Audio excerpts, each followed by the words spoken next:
My name's Tyler Stutzman. I serve as the VP of Feed Ingredient Sales here at Stutzman's Incorporated. And our division is responsible for the sales and marketing of the Bazooka Farmstar creep feeders. For decades, the Bazooka Farmstar creep feeders have been known as a well-built, strong, long-lasting feeder. Over the past few months, we've been looking at making upgrades to these feeders, and over the years, making it a more friendly, one-user operation has been kind of on our minds. So we've added gas springs in a couple places as a standard feature on these creep feeders. We've added 2 gas springs on either side of each gate to make it much easier and user-friendly, taking the gates up and down from a raised to lowered position.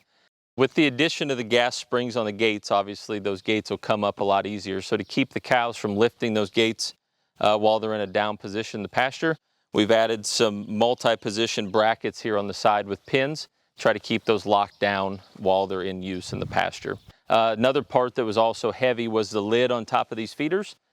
So we've also added a gas spring to the lid of this creep feeder to make it an easy one-hand operation to get that feeder lid open and ready for filling. Some other options we also looked at was adding some window sights into the creep feeder, make it easy to and quick to check the level of the feed while the feeder's out in the pasture.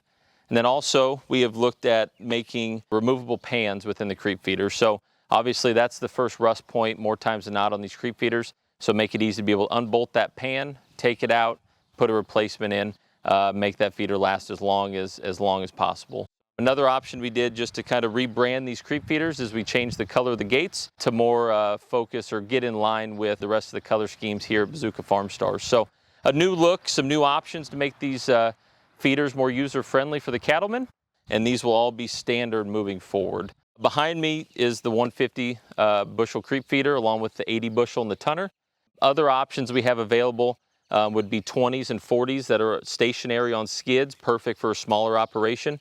And then we also go up to 150 bushel all the way to 225 and 300 in the steer finisher options, which is on skids. So multiple options available past the ones just behind me. If you have any interest or any questions about purchasing a feeder or even becoming a dealer for Bazooka Farmstar creep feeders, feel free to reach out to us at 319-679-2281 or come visit us anytime in Hills, Iowa.